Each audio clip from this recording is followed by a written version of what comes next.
The question is that all the business on today's order paper be exempted from the provisions of paragraph 2 of Standing Order 10.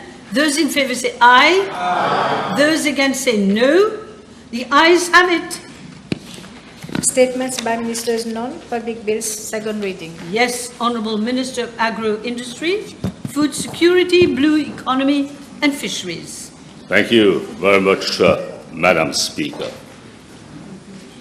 It is against the backdrop of a PNQ, which Prime Minister has replied to very lengthily in relation to a prohibitive forbidden tax called Contribution Sociale Généralisée, that I move to give comments in relation to the three bills moved by Prime Minister and Minister of Finance. And to me, these three bills are all encompassing.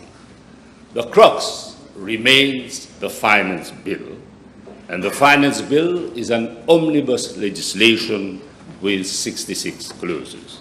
I shall comment on Clause 47, amendments to the management of public sector debt, and Clause 57, which highlights the amendments to the Sugar Industry Efficiency Act. Madam Speaker, Clause 47 is the backbone of the Finance Bill, and it is the appropriate response to the huge economic challenges that the country is confronted with currently. Social spending, laced with corrupt practices, had grown over the last decade to unaffordable limits. And it was not financed by revenue, but financed by debt. If high and unsustainable debt is not addressed more forcefully, we will be into a serious economic and financial crisis. And do we have the huge sovereign wealth fund like Singapore? Certainly not. Many countries like Argentina have defaulted. Those who recall the Greek financial crisis know that its origin lay in cheating on economic data. And this is what we found out upon assuming office in November last. And Prime Minister said it loud and clear in the parliamentary statement he made in December on the state of the economy. And we know that GDP figures were grossly overstated, budget revenue were inflated, and public debt heavily underestimated. MSM as a cheat gave a passport to the then Prime Minister to bluff and run down the economy. The amendments to the Finance Bill are our lifeline, our lifeblood for decent livelihood. In 2014, under the Labour-led government, total public debt as a percentage of GDP was 60.5%. The provision to Clause 47 sets up an electronic information monitoring system, and it will record information relating to public sector debt received from general government and public enterprises. Performance-based has to be the outcome. As a responsible government, Madam Speaker, we have taken measures to put the country on a sound fiscal path to bring public finances in order and under control. And in view of the dire economic situation, we are compelled to hold back our electoral promises for some time. The country cannot continue living beyond its means without facing a crisis. Our soaring debt burden has eroded our ability to respond to domestic and external shocks, and we have to urgently rebuild our fiscal space to reduce our vulnerability to disasters. The budgeted reform to slowly or gradually raise the entitlement to old-age pensions to 65 years old follows from demographic changes that increase the number of pension beneficiaries relative to younger taxpayers. Our fast-aging population is driving up pension, health, and other social cost benefits, which will be increasingly borne by the younger generation. With an aging workforce, for every employee, there will be a retiree sooner than expected. As a responsible government, we cannot hijack the future of our children and grandchildren. We are a notch above just status. Is it the legacy that we want to bequeath? Either we take corrective fiscal measures and create tax buoyancy for investment in productive sectors or go downhill with outflow from global business. The finance bill means redress and road to recovery. Instead of loading the country with even more debt, we have instead chosen to raise higher tax revenue upon companies with annual turnover of 24 billion rupees or more, and those who have broad shoulders to curb government indebtedness. The fair share tax contribution is unavoidable to narrow the budget deficit. A significant part of the tax increase is temporary for a short period of 3 years, Madam Speaker. Putting innovation at the center of a growth strategy to enhance overall productivity is unavoidable. As a government, we have to be highly competent and effective in the delivery of public services and in the design and execution of public investment. We have not refrained from making hard choices. The country's future is at stake. We have to ride the waves with innovative changes. Under our leadership, brain drain will become brain gain. Madam Speaker, let me refer to Clause 57 of the Finance Bill, which amends the Sugar Industry Efficiency Act. The corporate sector in the sugarcane industry has long benefited from comparative advantages under the law, and they have no statutory obligation to provide land equivalents when land is converted for meaningful economic activities beyond agriculture. However, they do have a moral and legitimate obligation to meet government's objectives under the 12th Schedule, Part 3 of the SI Act, namely, to plow back at least 50% of the proceeds from land conversion into sugar production at either field or factory level or into diversification within the sugar sector. We need bagasse, we need biomass. Over the last 10 years, there's been a vertiginous fall in renewable energy production to 18% only. As to production of electricity from bagasse, it's a shocking 12% only. B, to fully compensate the loss in agricultural production by generating an equivalent amount of such production for at least one crop cycle of 8 years by putting under sugarcane cultivation of the land. 2, implementing projects relating to water and energy-saving irrigation methods. It has to be a win-win situation for all stakeholders. And I call upon the corporate sector to honor its obligation. Madam Speaker, accordingly, Section 26, 28, and 29 of the Act are being extended to extend land conversions, provisions beyond early retirement scheme, voluntary retirement scheme, and to also include early termination of contract of employment scheme.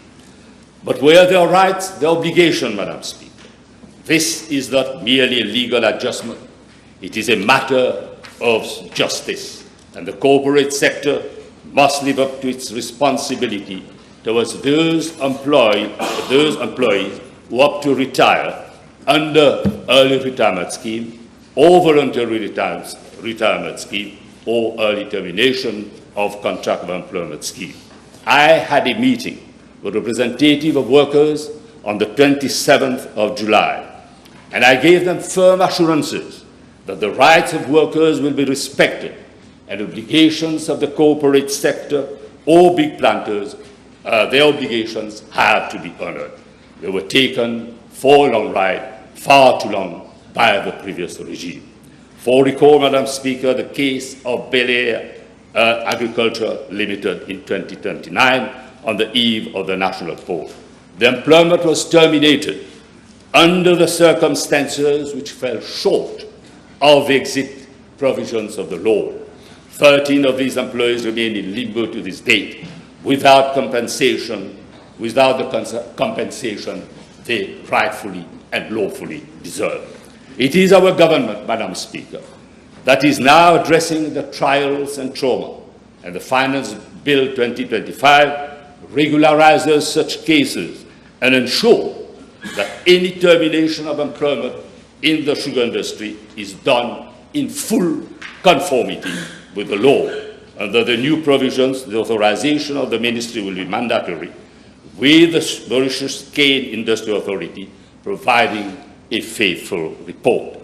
The amendments will also provide exemption from land conversion tax under sections 26, 28, and 29 of the Act. This will enable sugarcane companies to recover the costs incurred under the early termination of contract of employment scheme and thus meet their obligation towards affected employees.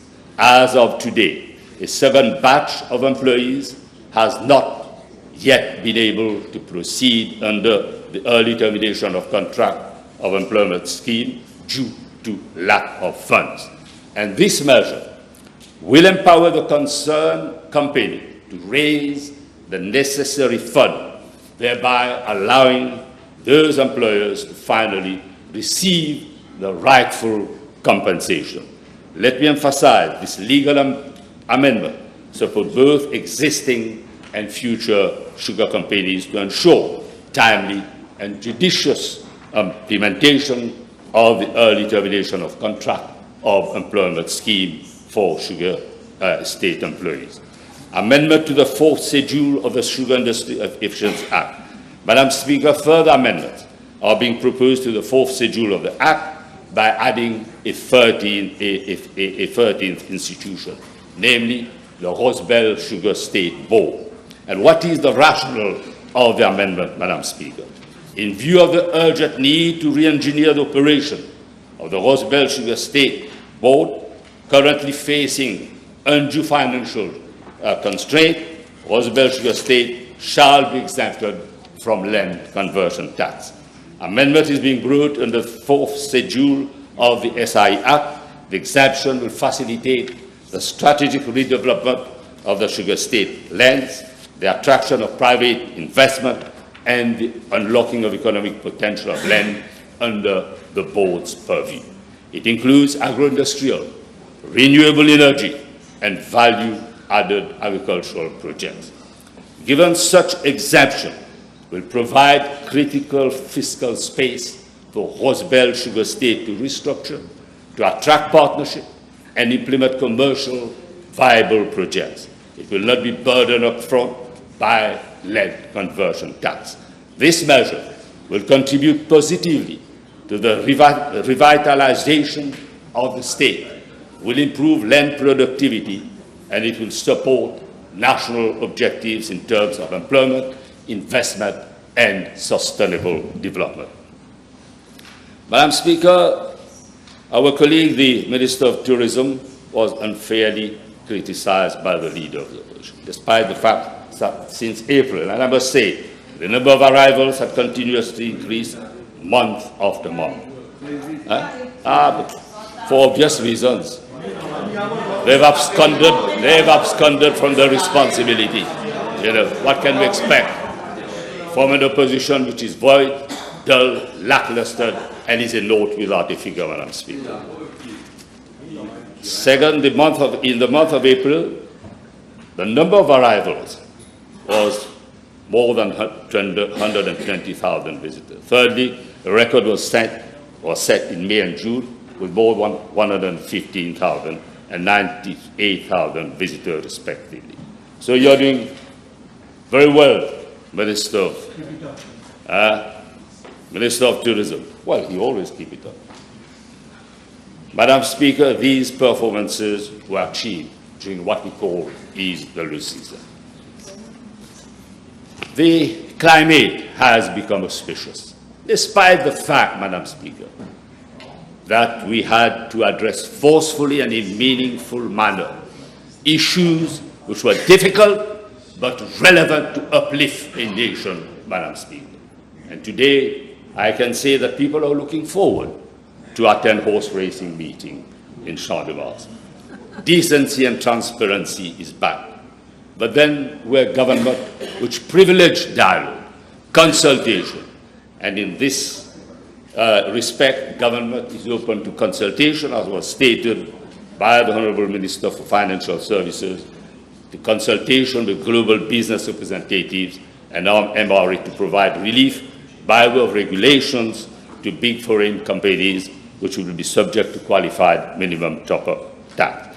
And the regulatory relief come into force with the startup of the qualified minimum top-up tax, and the thrust remains compliance to G20 and OECD business erosion profit shifting. But we will continue to consult with EU on meeting our regulatory obligations safeguarding Mauritius' interests. Our interests are our rights and the privileges of those who are given the opportunities to work in a sector which is constantly growing, where, Madam Speaker, there is brain power. And this is a sector which opens opportunities for many young people. But it's good to recall, under the previous regime, Mauritius was on the grey list established by the European Union. And as we say, nothing is agreed until everything is agreed. Regulations will resolve outstanding issues. Our global business is a model of democratization of brain power. And management of public debt and level playing field are important to consolidate the sector.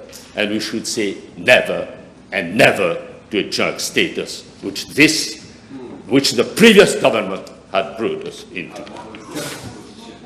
Madam Speaker, let me end by saying, through these bold amendments, our government is not only addressing the legacy of past injustices, but also securing the sustainability and resilience of our sugar industry and related institutions.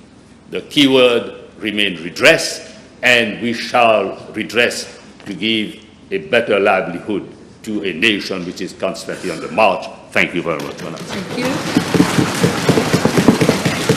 Honourable Deputy Prime Minister, floor is yours. Merci, Madame Speaker. Madame Speaker, je ne vais bien sûr pas répéter en longueur ce qui a été dit dans le cadre des débats sur le budget. Je me concentrerai sur les changements, ou plutôt les ajustements que nous avons faits dans le Finance Bill par rapport au discours du budget. Néanmoins, qu'il me soit permis de dire que le but prioritaire en ce moment, avec le budget et maintenant le Finance Bill, le but prioritaire reste la réduction de la dette et du déficit budgétaire, tout en trahissant dans les faits autant de justice sociale que possible, et ensuite d'engager le début de la réforme de tout notre modèle économique. Madame le Speaker, nous avons fait le maximum pour les plus vulnérables de notre société. C'est pourquoi nous avons introduit un income support de 10 000 roupies par personne pour ceux qui ont un revenu de moins de 10 000 roupies par mois, par individu. Et cela nous coûtera je suis sûr que ce sera plus, mais cela nous coûtera quelques 9 milliards de roupies sur une période de 5 ans. Nous sommes en train de nommer une commission d'experts pour réformer tout notre système de pension et trouver le moyen de remettre sur pied un National Pension Fund, nouvelle version, nouvelle vague, si on peut dire. Nous allons réformer, c'est déjà engagé, nous allons réformer le Disability Allowance. Et déjà, je me permettrai de faire une référence à quelque chose sur lequel j'ai travaillé et qui me tient beaucoup à cœur. En attendant cette réforme de notre disability allowance en général, ce gouvernement est fier que dans ce Finance Bill, nous amendons la loi sur le disability allowance de façon à ce qu'avant, quelqu'un qui bénéficiait du disability allowance et qui allait à l'étranger pour des raisons de santé, continuer, même au-delà de 6 mois, de toucher son disability allowance. Mais malheureusement, la loi ne prévoyait pas, et c'est admirable que quelqu'un qui bénéficie du disability allowance trouve les moyens d'aller étudier à l'étranger. Nous sommes fiers d'avoir introduit dans ce Finance Bill et nous allons voter cela. Et il y a un exemple, tout un modèle, tout un symbole. Et nous une héroïne, une des héroïnes de Maurice, Jane Constance. Vous savez ce qu'on lui a fait? Aveugle. Elle bénéficie du disability allowance. Elle va étudier à l'étranger. Parce que la loi le prévoit, après 6 mois, on coupe son disability allowance. Mais c'est pas fini. Elle avait un petit compte dans le savings account de la State Commercial Bank.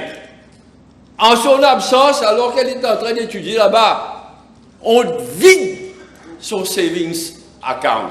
Et pas fini.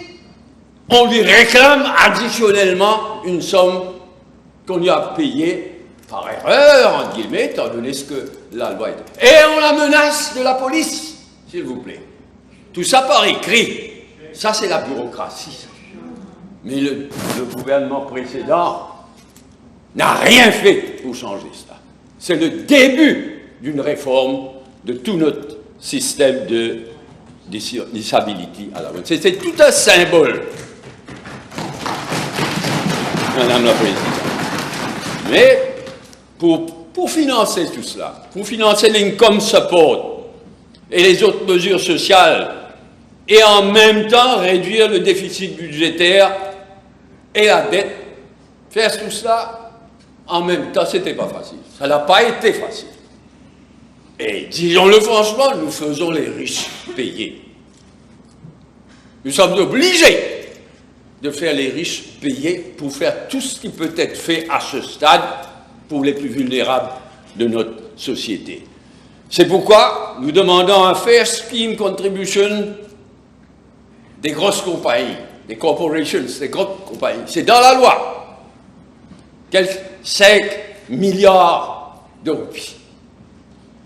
Nous faisons payer ces quelques 600 personnes une surtaxe, comme dans le cas des grosses compagnies, une surtaxe pour les quelques 600 personnes qui gagnent plus de 12 millions de roupies par an. Cela nous rapportera encore 1 milliard de roupies. Et il y a d'autres mesures.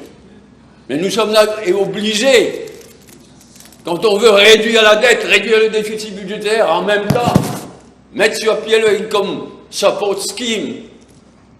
Et les autres, nous sommes obligés de taxer les plus riches. C'est temporaire, on l'a bien dit, le Premier ministre l'a dit, c'est temporaire. Le taux de fiscalité est augmenté de façon temporaire pour 2-3 ans. Aussitôt qu'on peut, on reviendra à un taux de fiscalité moins fort, mais qui attire plus, surtout les étrangers, Madame Speaker. Mais ce que nous avons eu à faire, c'est faire tout cela sans casser le ressort du développement économique et faire fuir les investisseurs étrangers. Parce qu'on aurait pu annoncer faire de grandes projections, on va, avec les investissements étrangers, on va gagner si on agit de façon maladroite, il n'y aura pas le développement qui finance tout cela. Donc c'est ça que nous avons eu à faire et que je demande à la population, y compris aux syndicats, de bien comprendre. Nous avons fait le maximum que nous pouvons faire pour les plus vulnérables. Nous faisons les riches payer cela. Mais nous ne pouvons pas faire les riches payer et en même temps casser le ressort du développement économique et des investissements qui nous viennent de l'étranger. Madame le Speaker, ce Finance Bill, c'est aussi le début de la réforme de tout notre système économique. Avec, entre autres choses, un Fiscal Responsibility Act à l'horizon. Cela aussi, le Premier ministre l'avait annoncé dans le discours du budget. Nous confirmons que cela viendra. C'est difficile à préparer, c'est difficile à appliquer, mais un Fiscal Responsibility Act, avec toutes les structures qu'il faut, sera voté dans les mois, les années à venir. Dans le cas de Rodrigue, je ne peux pas m'empêcher de féliciter les deux députés, du même côté, mais des deux côtés. Les deux députés de Rodrigue qui ont parlé. Ça m'épate. Les deux discours étaient des discours formidables. Celui de Francisco François, comme toujours, mais le discours de l'autre député de Rodrigue qui a parlé était lui aussi superbe. C'est ça, le Rodrigue d'aujourd'hui. En fait, qu'est-ce que nous faisons? Nous introduisons le performance-based budgeting. Et je note que les députés des deux côtés, tous ensemble avec le gouvernement, ont exprimé leur accord avec cette introduction. C'est une bonne chose. C'est une chose difficile à appliquer à Maurice même. Donc ce sera difficile à mettre en pratique à Rodrigue. Mais ça introduira plus de discipline, plus de rigueur, plus de planification. Je tiens à dire que l'amendement qui intéresse Rodrigue en particulier n'affaiblit en rien l'autonomie de Rodrigue. Et bien au contraire, c'est l'intention de ce gouvernement de consolider, de renforcer, d'étendre l'autonomie à Rodrigue. Madame. Seulement la loi dit, soit l'Assemblée régionale de Rodrigue approuve, soit 2/3 des députés ici doivent approuver. Nous sommes un peu dans une situation paradoxale, parce que l'Assemblée régionale de Rodrigue, ou plutôt l'exécutif, je me corrige, l'exécutif de Rodrigue a approuvé. Mais il sera demandé à l'Assemblée d'approuver, je cherche la date, le 19 août. C'est trop tard, parce qu'il nous faut approuver le budget, y compris cette mesure maintenant. Donc nous sommes obligés, l'Assemblée régionale approuvera plus tard, il y aura des discours là-bas, très bien, comme toujours. Mais nous sommes obligés aujourd'hui de demander à tous les députés, les ministres qui sont au pays, de voter de façon à ce que nous ayons 2/3, comme l'exige la loi, le Rodrigues Regional Assembly Act. Et ce sera, j'espère, d'autant plus facile que les 4 députés de Rodrigue ont exprimé leur soutien pour cet amendement, Madame la Speaker. Ce premier budget, et je prie tous les membres de bien me croire, ce premier budget du nouveau gouvernement a été préparé et adopté dans des conditions très, très difficiles. Un nouveau gouvernement s'installe, de nouveaux advisors s'installent, tout un chambardement qui fait que ce premier budget de notre gouvernement a été préparé, comme je le disais, dans des conditions particulièrement difficiles. Avec 16 ministres sur 24 ministres pour la première fois de leur vie. On n'est pas ministre, mais devenir ministre, la première fois qu'on est élu, est un défi supplémentaire. Mais nous l'avons fait, tout ça. Ça a été difficile, dur, mais nous avons fait tout ça au cours des 7 mois depuis que le gouvernement est en place. Madame le Speaker, l'adoption de ce budget, de mon point de vue, l'adoption de ce budget constitue un moment clé, un tournant dans l'histoire actuelle, l'histoire récente de ce pays. Aujourd'hui, quand nous allons adopter ce budget, cela constituera un tournant. Il y aura un avant et un après l'adoption de ce budget et de ce Finance Bill. C'est un tournant dans l'œuvre de redressement de notre pays, tout en adoptant autant de mesures sociales que possible. Je demandais à tout le monde de bien réaliser que nous sommes en train de faire l'histoire de ce pays. On a fait de beaux discours, de beaux slogans, et d'attaquer l'opposition, tout ça c'est bien. Mais là, nous sommes en train véritablement de faire l'histoire de ce pays. Il y a tout un pays à redresser. Et ce n'est pas seulement l'économie d'ailleurs. Tout est à refaire après 10 ans de massacre MSM. Tout est à refaire, à commencer par l'économie. Et je suis fier, moi, d'être dans un gouvernement qui est en train de faire l'histoire de notre pays en commençant ce travail de redressement de notre pays, de redressement de l'économie de notre pays. Madame le Speaker, bien sûr, il y a bien des promesses électorales que nous avons faites et que nous ne pouvons pas tenir. La population, nous ne sommes pas des sadiques. Nous sommes en train de faire le maximum qu'on peut. Nous faisons adopter les promesses que nous avons faites autant que nous pouvons. Mais il faut le reconnaître. Bien des promesses que nous avons faites de bonne foi, nous ne pouvons pas les tenir maintenant. Le Premier ministre, ministre des Finances, a présenté, il y a quelques mois, le State of the Economy. Tout le monde sait aujourd'hui. Il n'y a pas de bluff, il n'y a pas de mensonge. Tout le monde sait qu'est-ce que le MSM a laissé derrière lui comme faillite économique, comme endettement, comme banqueroute. Cela nous gêne, cela nous empêche d'adopter bien des promesses que nous avons faites. Et même aujourd'hui, la priorité demeure éviter un downgrading par Moody's. Bien sûr, pour la population, downgrading ne veut rien dire, un terme académique. Mais il faut bien réaliser que si nous avions été, ou si nous sommes downgraded par Moody's, c'est tout un effet de cascade, ça. Une pagaille s'ensuit. Les investisseurs, les investissements étrangers ne viendront plus. Si nous sommes downgraded au junk status, c'est pas juste un junk status. Comme je le disais, il y a un junk opposition aujourd'hui. Mais quand l'économie devient junk status, il faut réaliser que ce n'est pas juste des phrases en l'air comme ça, c'est toute une cascade de catastrophes qui s'ensuit.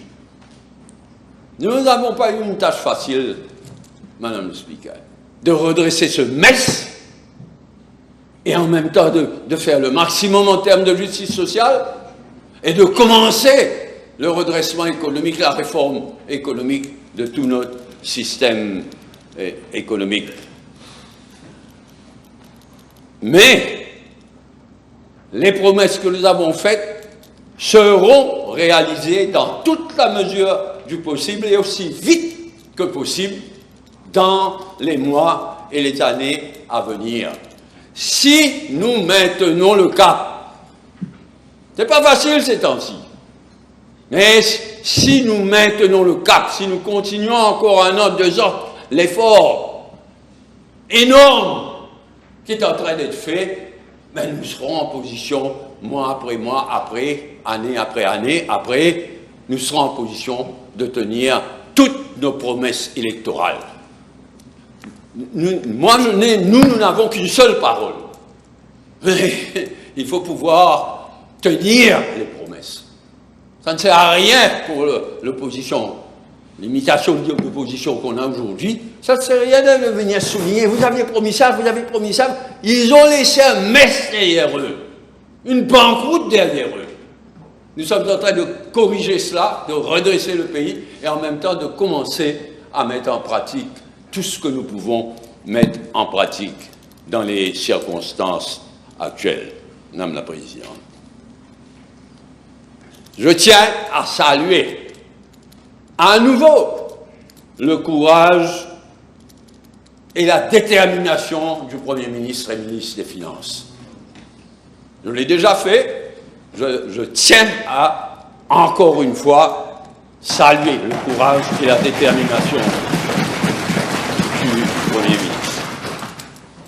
J'ai été Premier ministre, j'ai été ministre des Finances, et dans les circonstances dont on a hérité là après les élections, être Premier ministre et ministre des Finances, je me sers de l'expression que j'avais rayée pour mettre autre chose, mais vraiment ça relève du surhumain. Ce n'est pas humain. Et je salue, mais en même temps je sympathise avec le Premier ministre. Nous sommes en train de passer encore par une période très très difficile.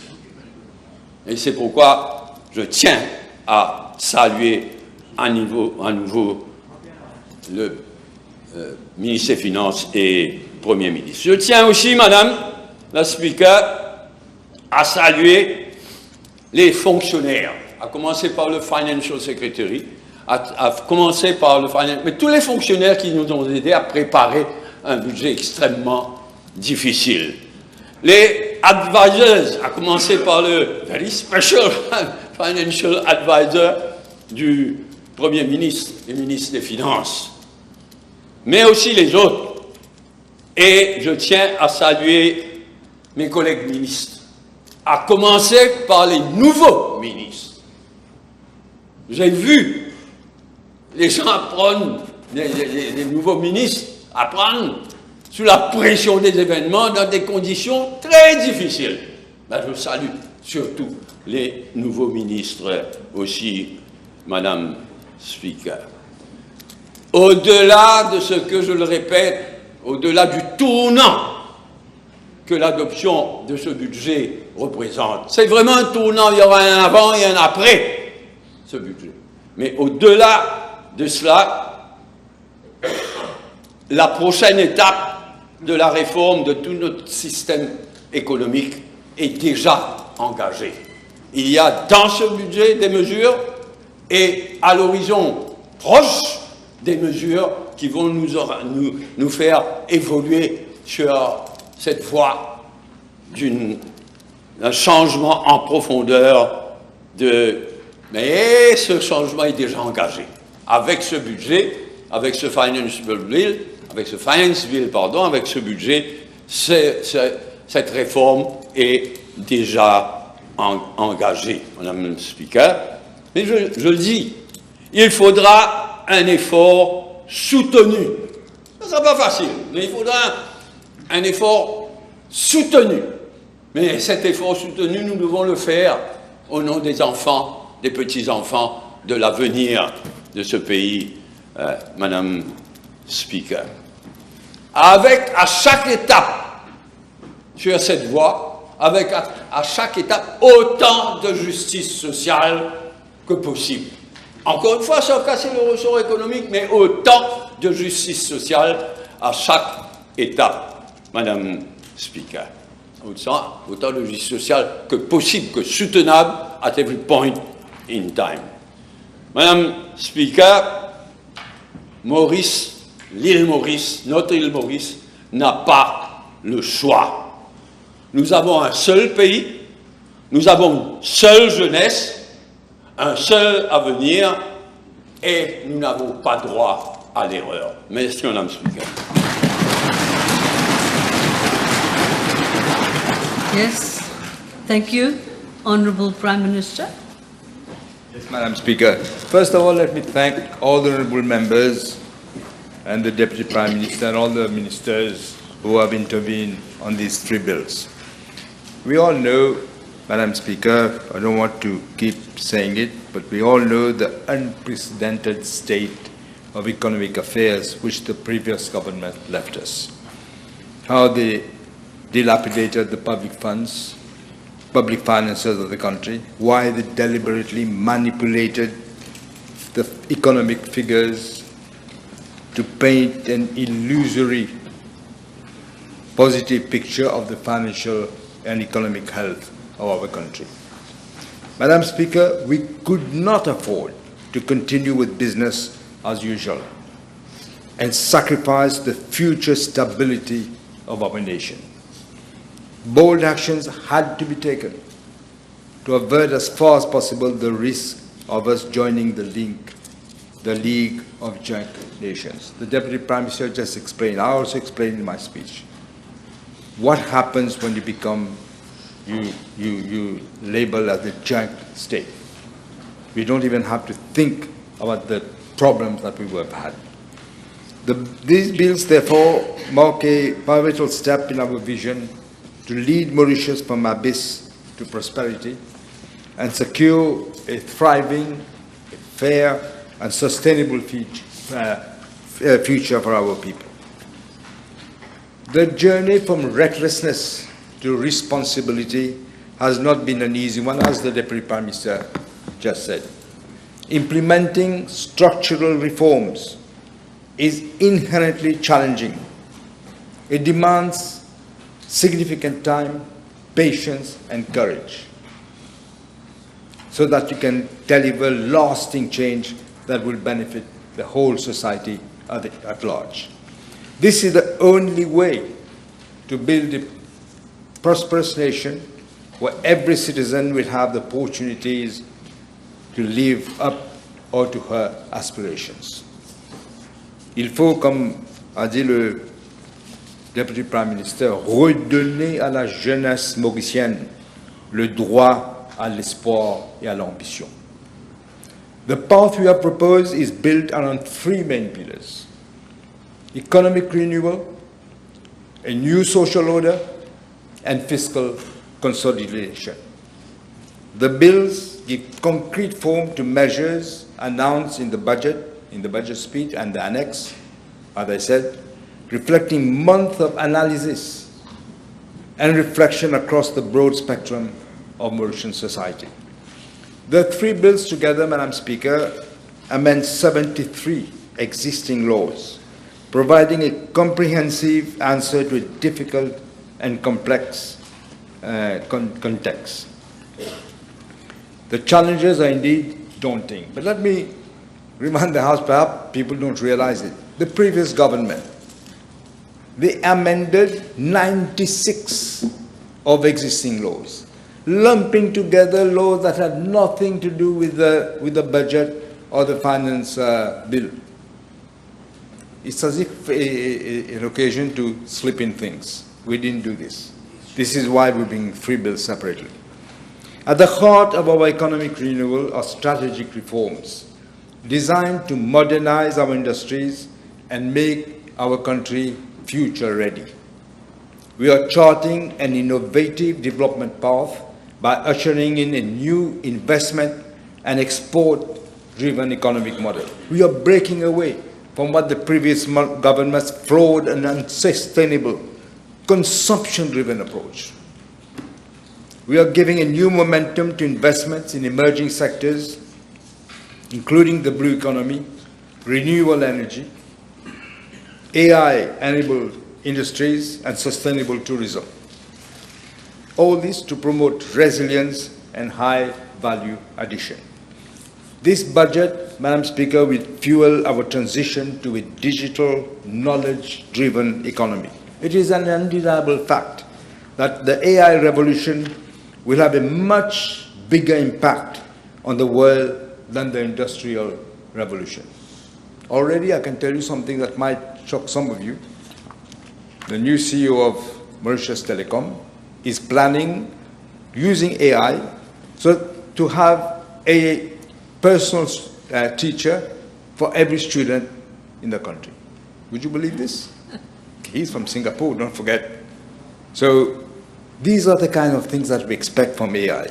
We do not want to miss out on this historic transformation.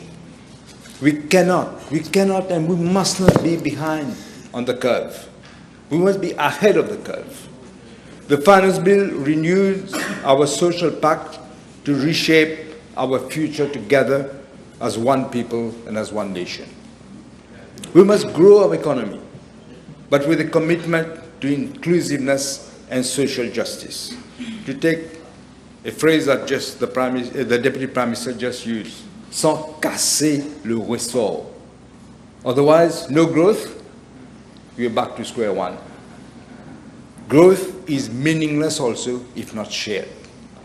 This is why through the Finance Bill we are amending the relevant legislations to provide for, amongst others, the gradual phasing out of the CSG allowances over the next 2 years. I just explained on the PNQ what the consequences would have been. For the increase of the revenue minimum guarantee allowance to ensure that the full-time worker earns a minimum monthly revenue of 20,000 rupees, and also for maintaining the equal chance allowance of 2,000 rupees per month for households earning less than 20,000 rupees monthly. Madam Speaker, we have made the necessary, though difficult and complex, decision to gradually move the age of eligibility of the PRB from 60 to 65. This will ease intergenerational inequity and safeguard the pension system for decades to come. Let me once again remind the House and the population, we have not changed the retirement age. It was 65, it is still 65. As a compassionate government, we have also provided for the payment of a monthly income support of 10,000 rupees to individuals aged 60, 20,000 rupees if it's a couple, and above, who will not qualify for the basic retirement pension subject to eligibility criteria. We are setting up also a fund, 10 billion rupees, for the price stabilization fund with an initial 2 billion allocation this fiscal year. I just explained that, I think, in the PNQ, to protect the purchasing power of the population. Our policies, Madam Speaker, are guided by the need to balance social coherence and fiscal stewardship. In view of the fiscal mismanagement of the previous government, we had no choice but to come up with a comprehensive fiscal consolidation plan. We are restoring prudence and credibility to our public finances with concrete measures aimed at reducing both the budget deficit and the public sector debt. We have ensured that those who are less privileged are supported, while those who have the means do contribute their fair share to rebuilding Mauritius. Through these amendments, Madam Speaker, in the Finance Bill, let me remind the House, some 81% of employees will now not pay any income tax, 81%. And 75,000 individuals earning between 500,000 rupees and 1 million rupees will be paying less tax. We are removing VAT on a range of essential foods to protect the purchasing power of the most vulnerable.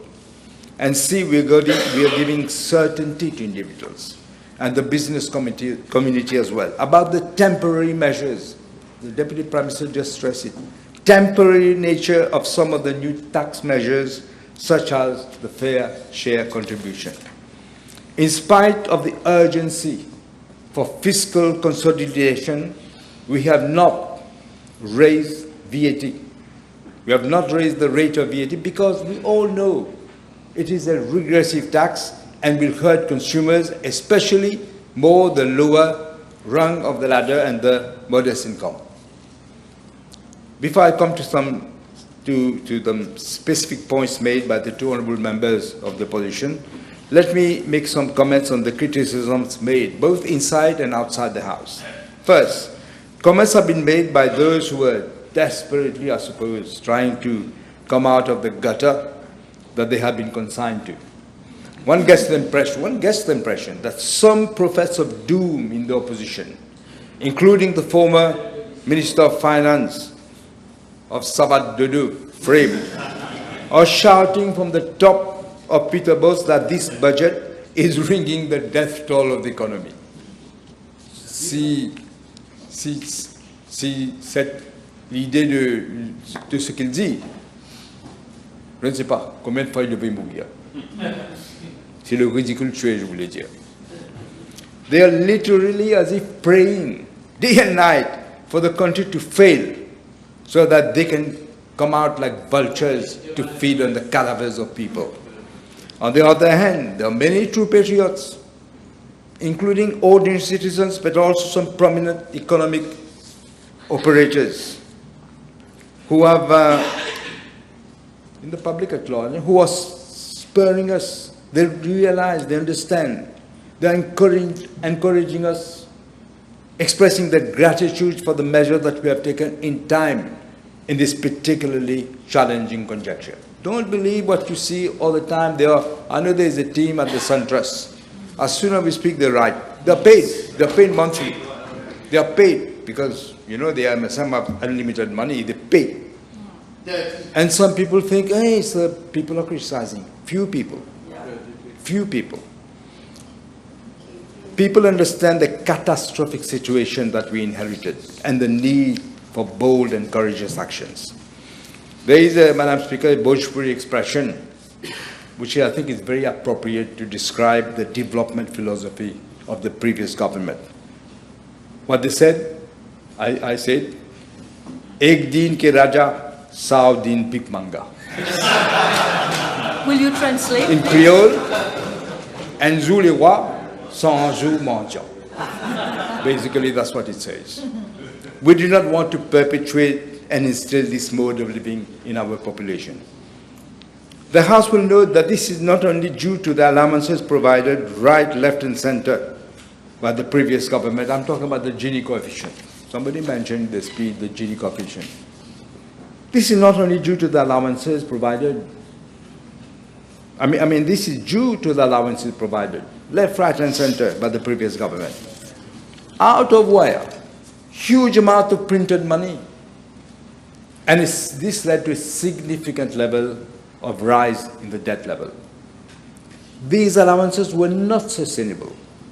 In addition, printing of money, we all know, a student who studies economics from 5 years, if you print money, you will intensify inflationary pressures and drive inflation at a rate which is going to be much higher. It was 11.3% in February of 2023. The improvement in the Gini coefficient has no meaning if the purchasing power of the population has been eroded by significant increase in inflation. It's an illusion. Third, let me make clear any confusion that Honorable Adina Juval might have created or tried to create in the minds of people regarding the age of eligibility for the BRP. In the budget speech, I announced that we are going to increase the age eligibility for the basic pension to 65 in a phased manner over a period of 5 years using a sliding scale. The operative words are sliding scale, which I don't think you understood. The 5-year transition starts after the 1st of September of this year. It ends on the 31st of August 2030. That is, in the first year. Let me clarify. You don't understand what a sliding scale is. In the first year, as from September, 1st of September 2025 to the 31st of August 2026, the BRP eligibility age is being increased by 1 year. That is, a person reaching 60 will receive BRP as from the 1st of September 2026 at the age of 61.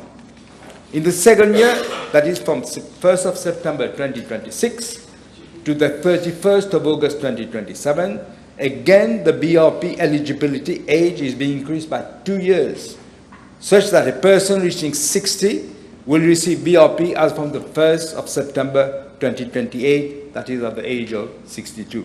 That is what a sliding scale is. I could go on in the third year, from 1st of September 2027 to 31st of August 2028, the eligibility is being increased by 3 years. In other words, a person reaching 60 years during that period will receive BRP as from the 1st of September 2030 at the age of 63. It's not that we're cutting the pension for 60 years and you will only get at 65. It's a sliding scale. I could go on for the 4th year, for the 5th year. And until it will be increased again, so that by the time, by 5 years, the person reaching 60 will, on the 1st of September 2034, at the age of 65. That is what his sliding scale is. This completes the 5-year sliding scale increase in the age of eligibility. After this 5-year period, that is from 1st of September 2030 and beyond, the BRP eligibility age will be 65. I hope that clears the confusion in the mind of Honorable Juval, and he will realize it is intellectually dishonest to qualify the work done on the finance bill by the civil servants and the advisors as amateurism. I think you fail to grasp the fact that it is a sliding scale. Let me now come to the fourth point on the CSG allowances. The previous government had planned to end abruptly, and I say it again, I said it in the PNQ, abruptly, it's in the speech. The leader of the opposition voted for that the CSG allowances be stopped abruptly on the 30th of June 2025. This was clear in the amendments of the Finance Miscellaneous Act of 2024. As the compassionate government, we are ensuring that the CSG allowances are gradually phased out over the next 2 years. More importantly, Madam Speaker, all persons on the social register of Mauritius will continue to receive these allowances in full, including the independence allowance. Fifth, on the increase in the excise duty on vehicles. I already stated in a reply to a PQ, I think last Tuesday. The purpose of increasing the excise duty on motor vehicles is twofold. First, to curb the rate of increase in the number of vehicles on our roads. We've seen what congestion we have, or how many accidents and all this. And secondly, to address the widening trade deficit and significant outflow of foreign currency. Do you know, Madam Speaker, for the 1 month, the last month, we lost from these imports of vehicles, they tried to beat the deadline, $200 million in 1 month. So approximately 9.6, 9.7 million rupees in 1 month. Last year, I said that before in the speech. Last year, 18 million rupees in 1 year, just for cars imported. If you take all vehicles together, it was around 24 billion rupees. We could not extend the time by more. There was no question of extending. Sixth, on the deterioration of the exchange rate. Let me remind the Honorable Leader of the Opposition, during the last 10 years, under the previous government, the rupee has depreciated by 46% against the dollar. 46%. We all know everything we import, practically everything is in dollars. So obviously, if your dollar is appreciating against the rupee is depreciating, everything you import is going to cost more. And therefore, prices will go up. Following the implementation of the new monetary policy measures by the now independent Bank of Mauritius, there is greater stability in the value of the rupee. In fact, the rupee has appreciated, Madam Speaker, against the dollar. Compared to them, 46% depreciation, the rupee has appreciated by some 3.5, 3.6%. Seventh, the qualified domestic minimum top-up, the QDMTT. As rightly stated, very well explained by Honorable Utim. The Honorable Leader of the Opposition, I think, has not understood the concept of QDMTT. We had to introduce this tax to preserve our tax base. I think Honorable Utim explained it very well, but let me add. In 2022, the previous government had already introduced the enabling provisions for this tax. They introduced it, but regulations were never made. As at date, around 30 jurisdictions, including South Africa, UAE, Singapore, UK, and the majority of EU countries have already introduced QDMTT in their domestic legislation. Mauritius, therefore, if we don't do this, would be at risk to losing its tax base against these jurisdictions. This will ensure that Mauritius is compliant with the OECD rules. Madam Speaker, I must emphasize that flexibility has been provided in the bill for regulations to be made for the provision of incentives if required. In this context, a special tax credit will be worked out together with the MRA in consultation with stakeholders and implemented by way of regulations to provide relief to those companies which would be subject to the QDMTT. We mentioned this before. The Ministry of Finance has taken a commitment following discussions with stakeholders that those tax credits and reliefs will take effect as from the same date as the tax will become applicable. Eighth, on the reduction of the VAT registration threshold from 6 million to 3 million. Let me remind the House that by joining the VAT system, I think many people, in fact, don't realize, the new VAT registered businesses will be able to recover VAT paid on inputs used, that is, on the raw materials, the semi-finished products, as well as equipment and machinery and all this, in the production of goods and services. The threshold, let me remind the House, the threshold at one time was 2 million at one time. Furthermore, the reduction in the VAT registration threshold will create a level playing field and fair competition among operators in the same business activity. Ninth, on the grading of contractors. The contractor grading system is being democratized in a way to provide greater opportunities for SME contractors. They were being kept out of the system. The revised, only one person was getting all the contracts, as you know. The revised grading system has been aligned with the ceiling set out in the public procurement legislation to ensure fairness but also coherence. Additionally, provisions are being made for the registration of micro-contractors to enable them to participate in these government projects. Finally, Madam, regarding the double taxation of dividends under the fair share contribution, let me remind again the Leader of the Opposition that the solidarity levy, which was introduced by the former government, was applicable on leviable income, that is for levies, which included dividends paid by resident companies. For the purposes of fair share contribution, a similar definition of the term dividends has been used. Madam Speaker, we realize that navigating through the rough seas ahead will not be easy, but we are convinced that through our collective effort and mutual support, we will steer the country to a secure and stable future. Let me assure the House that the reforms in this budget are carefully calibrated. Again, I say time-bound. The Deputy Prime Minister also said it. It is time-bound and guided by our objective to reconstruct the economy and our society. In this context, Madam Speaker, it's good that I quote Moody's, which has brought out a small report. They will have a full report, which is, I think, next week. And look what they say this morning from Moody's.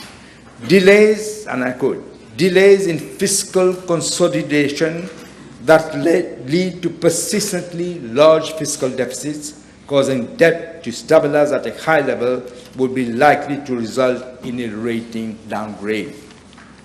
They said this. They had said it before, they're saying it black and white.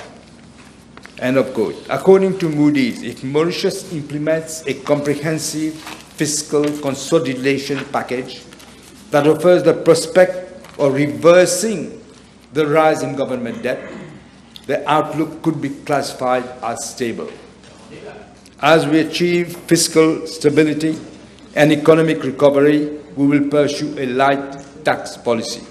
This is an objective we plan to achieve within our 5-year mandate and bring in this Fiscal Responsibility Act so that no government can act as irresponsibly as they did.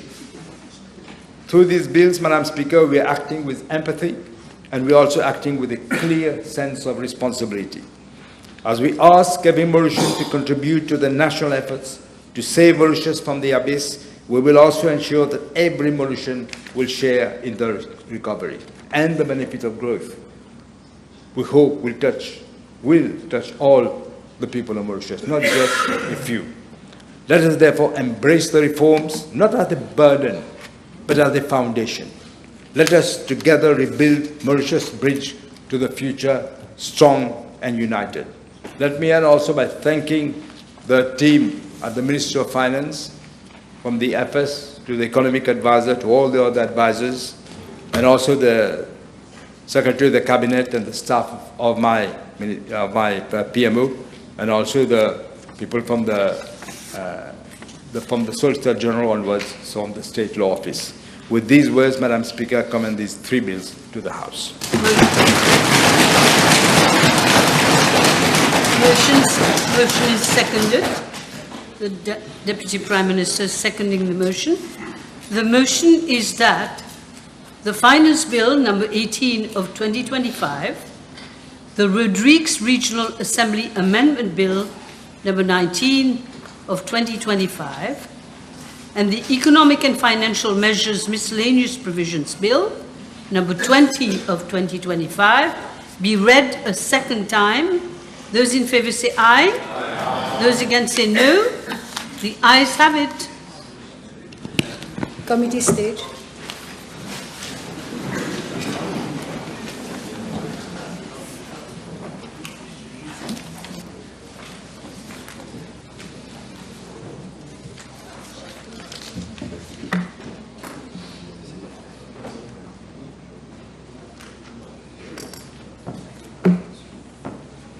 Thank you.